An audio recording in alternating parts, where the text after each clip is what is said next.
Hey guys, Gerald Peters. Most likely this will be for the second income stream letter. One of the most common things I get asked is about margin.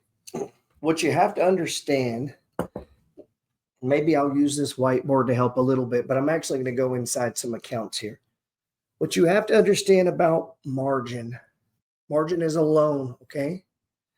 But margin is different at different brokers. The way Robinhood does it is different than the way Charles Schwab does it. It's different than the way E-Trade does it, and it's different than the way M1 does it. I can only talk about the ones that I use, okay? Now, they're all somewhat similar.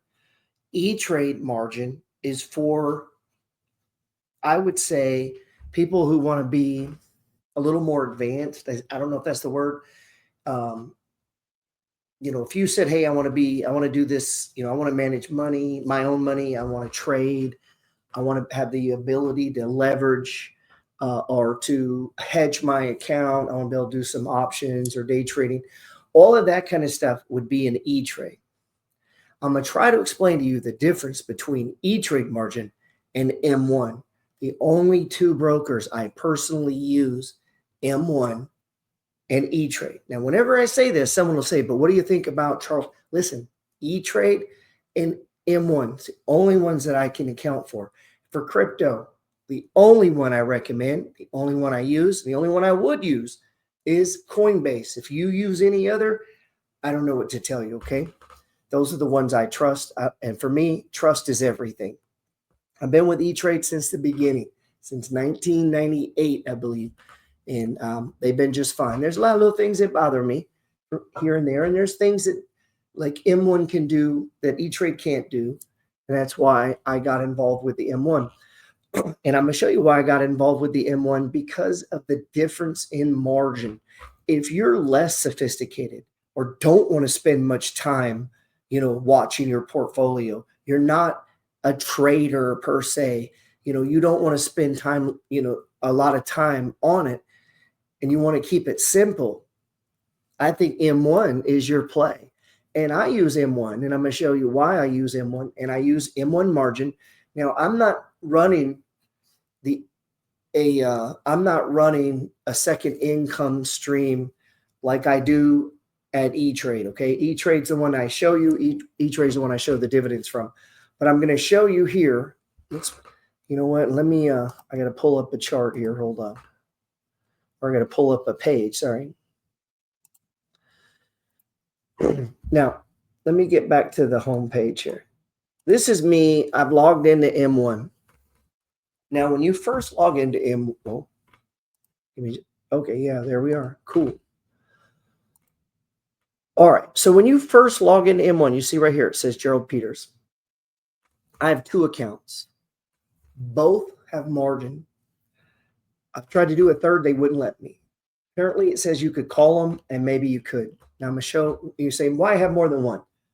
They could have different goals. I believe in buckets. So if you've got my free ebook, you don't have to die broke. In there, I do buckets, okay? Let's see. Now, it says, this is my money, $29,083.83. Now, I'll give you a little backdrop to this account. I know you're like, well, that ain't that much. I know.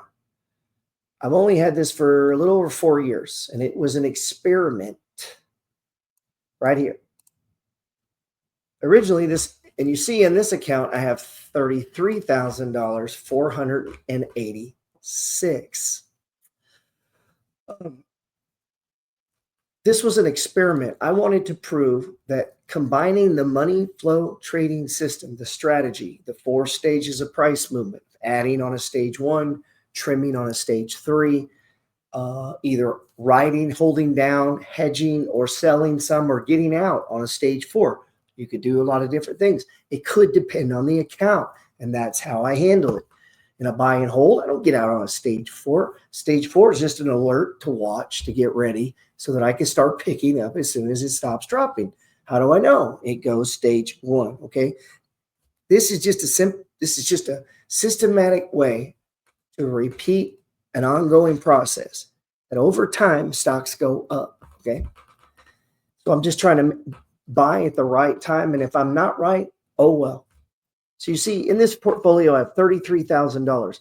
I began putting $25 a day into this fund about 4 years ago when I first moved to New Orleans as an experiment, and I bought 3x leveraged funds. I got the idea one time sitting listening to Ray Dalio talk about his all-weather portfolio. Actually, it was in Tony Robbins' book, uh, Mastering Money or whatever. The book, in my opinion, is dumb. To me, it's I don't know. I just wasn't impressed with it. Anyway, in there, he talks to Ray Dalio. Ray Dalio he said, this is what you do for your all-weather. Own some gold, bonds, S&P 500, and then I think it was REITs. I don't remember. That gave me the idea. I was like, wow, what if we did a version of this and I did triple leverage and I would sell into the stage 3, which would take my share count down. I'd ride down the stage 4s, and on the stage 1s, I start redeploying the money. Plus, every day I'm adding $25. But the $25 is buying $75 in equivalent equity. It's leveraged 3 to 1. So I'm going to show you the funds that were in here, and this is I'm going to explain, okay, margin a little better here. So TMF. This is the 20-year Treasury bond. So the TLT times 3. TQQ. This is the 3X technology, or the QQQ. And then the UPRO is the 3X S&P 500. And those were my original 4. Originally, I was going to go gold, UGL, and I'm like, man, I'm really about that time had turned to Bitcoin. And I had gold, but as soon as Bitto came out, I dropped it and picked up Bitto. Now, what Bitto did is Bitto paid a dividend. It didn't start that way. It took a minute, and it tracks the price of Bitcoin, but it doesn't track it perfect. So your Bitcoin purist will be like, yeah, but Bitcoin was up 192%. That was only up 150%. Okay, but it pays a big fat dividend. That dividend is cash. You can eat it. I'd rather lose some upside in Bitcoin to get money that I can pay bills, make a car payment, because if I can do that, I get the appreciation of Bitcoin while getting money, okay? The art of money getting. I've since expanded this portfolio just a little. I figured the experiment worked. I held it for 4 years. I ran it through. I wrote it up through the meme, wrote it all the way down through COVID. I went through 2 basically complete crashes. I wrote bonds down almost 90%. All said and done, it still outperforms the market. At one point, the market was up 11% this year, and I was up 33%. Right now, I'm up, let's see how much we're up here. Right here. The money weighted rate of return, 31%. So holding these triple funds plus dividends paid me 31%. Now, staying with the integrity of the fund, what I did, and again, this is just experimenting, okay? I realized that, okay, I own the NASDAQ, I own the S&P, I own bonds, and I own Bitcoin. That's the all-weather portfolio. Bitcoin, bonds, S&P, tech. Boom. Own it. Typically, bonds go up when stocks go down. That broke down in the last 2 years. That has always been historically. It's with a 60-40 portfolio. That's where they tell people as you age, buy more bonds. What they're talking about is fixed income. Bonds have done horrible. Some fixed income has done great. So you can't just go as simple as just saying bonds. But okay, and you say, okay, man, margin. What's up, Joe? Look at this. Access your full buying power, 6.25% margin loan. M1 Finance will let you borrow up to 50% of your balance as a loan. Even on the triples, even on Bitto. No bullshit. You can't borrow as much, but that's okay because you're buying triple leveraged. You'll see in the account right now, I have $225 every day. Today, I had $25 deposited. Tomorrow, you'll see that is $250. That plus the assets I'm holding I still have access to $4,500. Let's go back here for a second. God, where did I see it? Let me go to holdings. No, activity. Trying to see if I can find the margin balance here. I was just on this page I wanted to show you.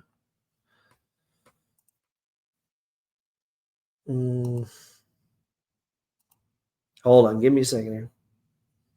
Oh. All right, so if you click right here, margin is the amount you can borrow against this account to invest into this pie or slice. Meaning what they're saying is, and they're going to give you an example. Let's say you have to have at least $2,000 in. Let's say you're brand new and you put $2,500 into an account. Once your account is cleared and everything's good, what they're going to tell you is you could then, I don't know why I picked 2,500. Let's say 3,000. Keep the math simple. I am getting old. Since you deposited 3,000, you can borrow another 1,500. That's 50% against your cash, right? Meaning you keep it and you take out an amount. You can then take that amount and put it back in to buy stocks, or you could bring it home and use that to fix the tires or put braces on the kids or fix whatever the problem is so that you don't have to sell your stocks or your crypto, okay? It gives you power. So if you're not into what we're doing, I'm going to show you how to buy income with it. But let's say you don't want to do that. You could just take your savings or your do-over if you have my free book. This is just money that just in case, and park it in, and you could just put it in the S&P if you want to be safe. S&P, some REITs, some bonds, and like all weather, and then just let it sit. And it'll grow. But then if you have an emergency, you could just borrow it off and not have to sell. You were going to sell it anyway. So you're only risking what you were already going to be willing to do. So to me, it's a no risk. Margin is the amount you can borrow against this account to invest in this pie or slice. It assumes you'll also invest your cash into this pie or slice. Margin funds are only used to trade when you place a buy order using margin, or transfer funds from your margin loan to this account with auto invest or a buy order. In other words, on M1 Finance, this is the distinction. On M1 Finance, you can elect to use margin. If you don't, it's still there. As you put more cash in, you get more margin buying power. Hope this makes sense, okay? Now listen to what I'm about to say. This is so important.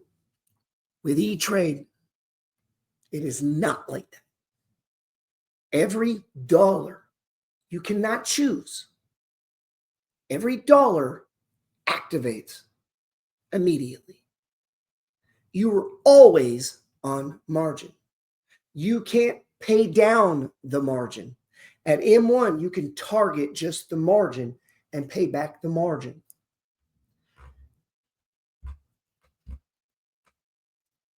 Unless E-Trade has changed the way they do it as of right now, this is a trader's platform.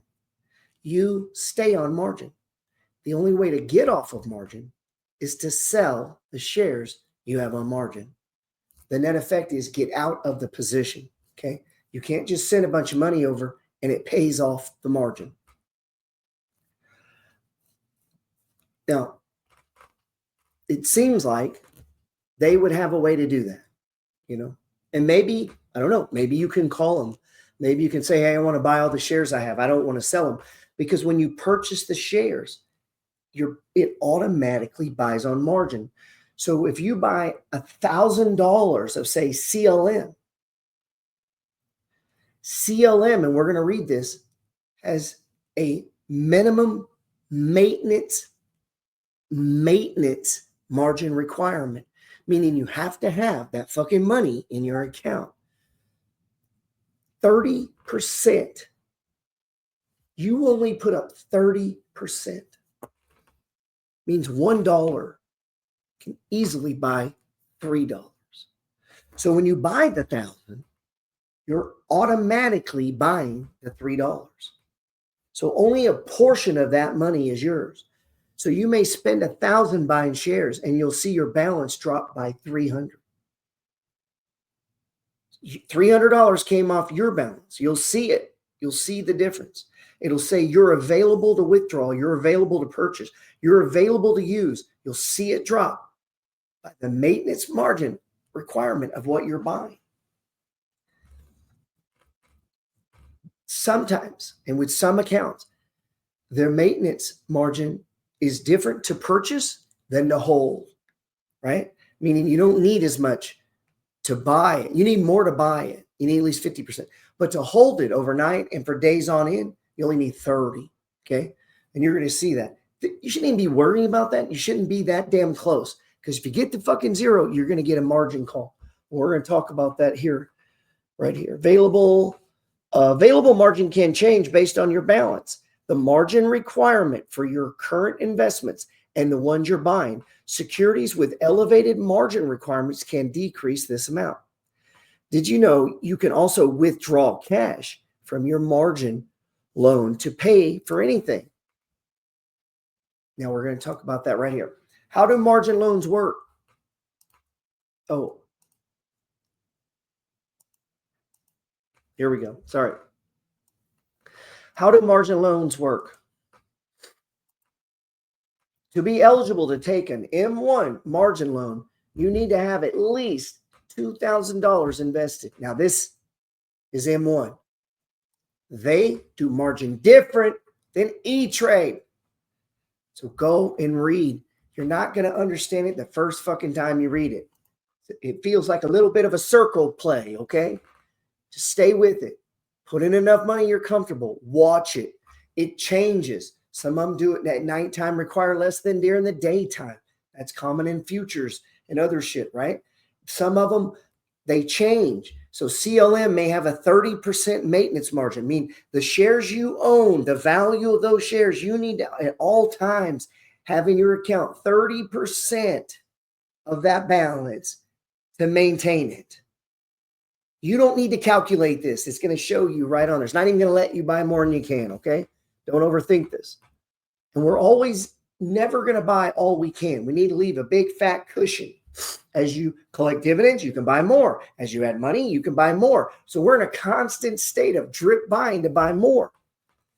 You can usually borrow up to 50% of the value of your securities. You got 100,000 in there, they'll let you borrow 50,000. E-Trade, they'll let you borrow more. E-Trade charges more interest. M1 Finance charges a nice 6.75. Not bad.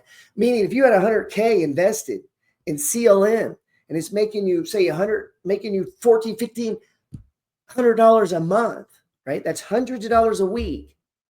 You could literally borrow against that to go pay cash for a car.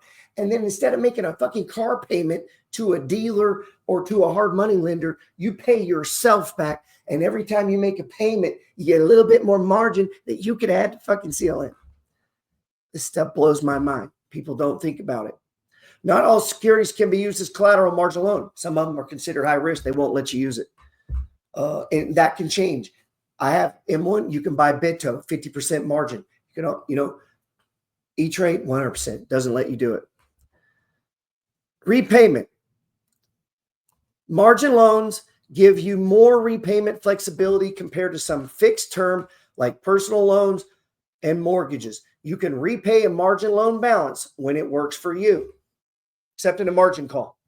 You will be charged monthly interest until you pay back the loan. Interest is deducted once a month from your brokerage account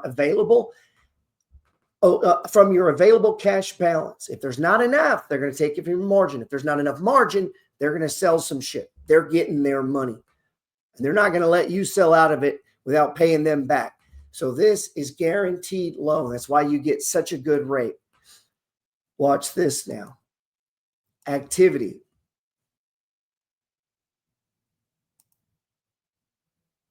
Watch this. Activity. January 6th, 2025, M1, borrow bill payment, $49. $49. Okay. My dividends, $18.90, 89 cents, $15. Bito, $280.50, $331, $317, blah, blah, blah, blah. What was it? What's this though?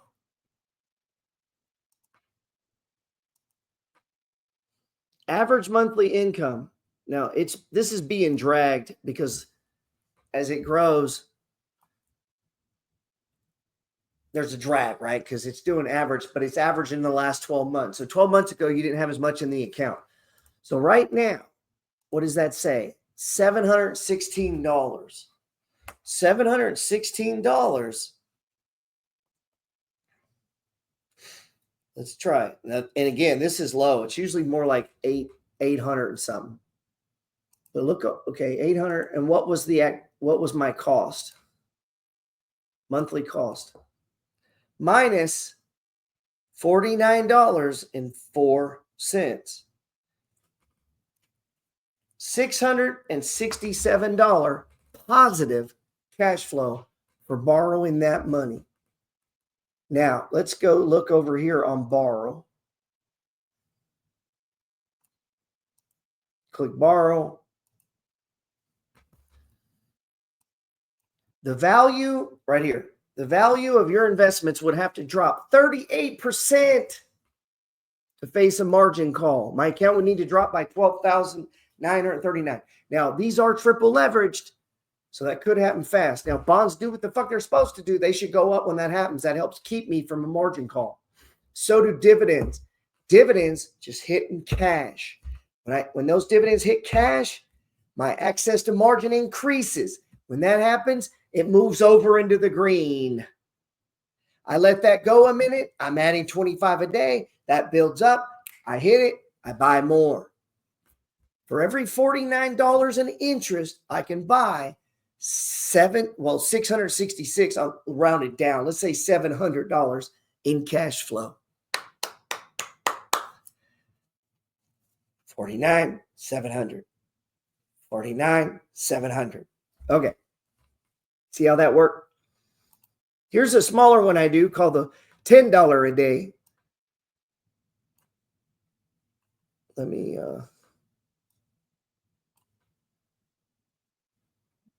we'll pull this up. I put $10 to $20 a day in here, 5 days a week. I have for a couple of years. And I use margin. Took a while until I could get to $2,000 at $10 to $20 a day. Look at my holdings, costs, unrealized gains today. I was up $145. I have $5,132 in there. Total borrowed $2,000 something. This is my excess equity. So they're saying my account needs to be at least $3,341 to maintain this. And this is my excess. So I'm good right now. I mean, today I was up $145 and you look, well, that's not today. What am I saying? Let's check the dividend income. Average monthly income, $105. Now it's actually a little more. It's actually about $120. Well, let's see what this cost us.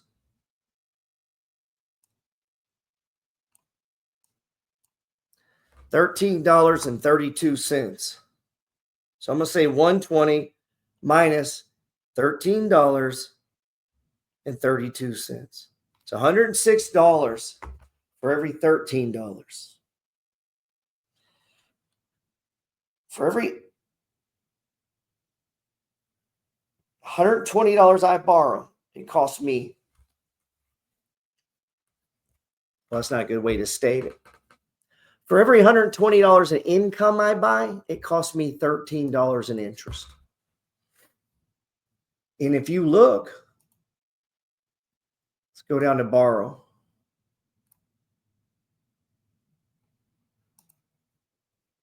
Look, it's much healthier, 45%. So my account would need to drop by 45% to have a margin call. So I need to take this shit down. I need to go buy some more income. See how this works? I add money, collect dividends. Or drip. When you drip into a stock, you can borrow 50% of the value of that stock. So every drip and every add, whether it be cash or dividends or share purchases, increases the amount you're allowed to borrow. Okay. You want to keep it in this green. You get down in the yellow, stop borrowing on margin. Let it build back up with either money you add or dividends you collect. Does that make sense? So now let's add these two accounts up here. So we said 106 plus 700 is 806. And I'm paying 49 on the other account plus 13 on this one. So that's $62. That's $62 in interest for me to buy between $800 and $820, depending on how we do it.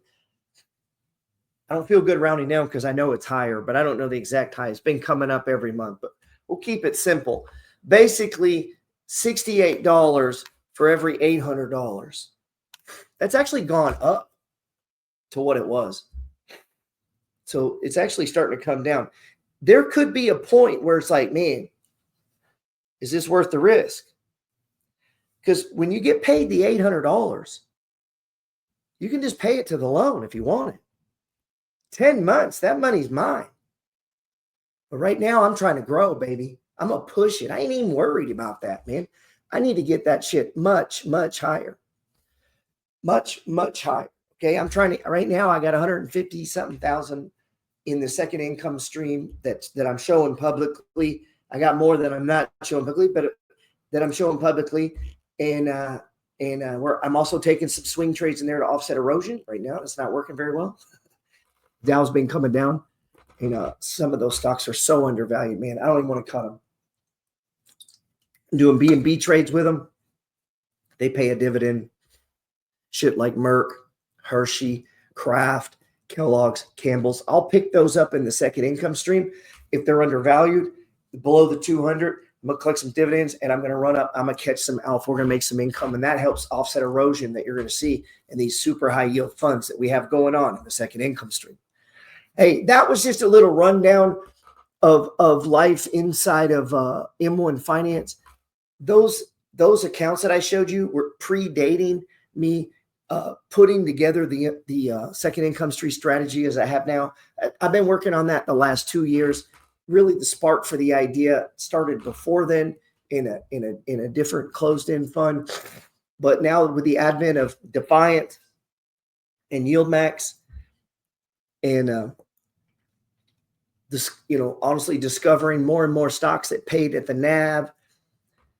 It all kind of just came together, and I needed it because I'm going to be selling off properties. And so I was trying to create a bridge fund that somehow I could offset the cash flow that I was going to be losing on the 15 properties we're selling.